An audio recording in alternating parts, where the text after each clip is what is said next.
اگر نماز ہم پڑھ رہے ہیں اور پہلے کوئی پیشاب وغیرہ نہیں آ رہا تھا، لیکن نماز پڑھنا شروع کی تو تھوڑا سا غلبہ محسوس ہوا پیشاب کا، توجہ گئی اس کی طرف، پھر تھوڑا ادھر ادھر ذہن کرتے ہیں تو پھر وہ غلبہ ختم ہو گیا، ایسی نماز کا کیا شرعی حکم ہے؟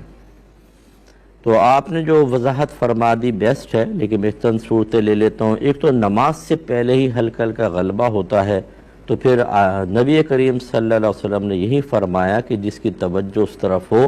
پہلے وہ جا کر وضو وغیرہ کرے، یعنی اس سے فراغت حاصل کرے، وضو کرے، اس کے بعد نماز پڑھے۔ حتیٰ کہ اگر جماعت کھڑی ہوئی ہے اور آپ کو پیشاب آ رہا ہے، باوضو بھی ہیں، پہلے پیشاب کریں، دوبارہ وضو کریں، اب رکعتیں نکل جائیں کوئی بات نہیں، لیکن بعد میں شامل ہوں،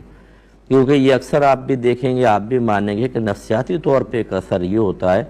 کہ اگر آپ کو تھوڑا بہت پیشاب آ رہا ہے نا، عام حالت میں ہوتے تو شاید آپ کی توجہ بھی نہ ہوتی، موبائل میں لگتے ہٹ جاتے، لیکن جب آپ نماز میں کھڑے ہوں گے تو بار بار توجہ پیشاب کی طرف جائے گی، اور حالت نماز میں جبکہ آپ اللہ تبارک و تعالیٰ کی بارگاہ میں حاضر ہیں یقینی طور پر، اور توجہ گندی چیز کی طرف جائے اس لیے محبوب نہیں۔ تو نماز سے پہلے تو ضرور، ایک ہے کہ نماز شروع کی اور اس کے بعد غلبہ ہوا اور ختم نہیں ہوا، تو جیسی غلبہ زیادہ محسوس ہے نماز توڑ دینا واجب ہے، پھر آپ جائیں اور وضو کریں، دوبارہ نماز پڑھیں۔ ہاں، اس میں ایک صورت ہو سکتی ہے کہ آخر ٹائم میں آنکھ کھلی جیسے فجر کی، اور پیشاب نہیں کر سکتے کیونکہ ٹائم بڑا کم ہے اور نماز قضا ہو جائے گی، ایسی صورت میں آپ نماز ادا کریں، اور چونکہ یہ اس طرح غلبے کے ساتھ ہوئی ہے بعد میں واجب العیادہ ہوگی۔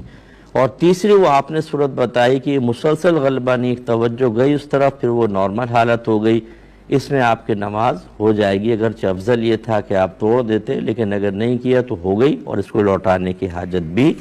نہیں ہے۔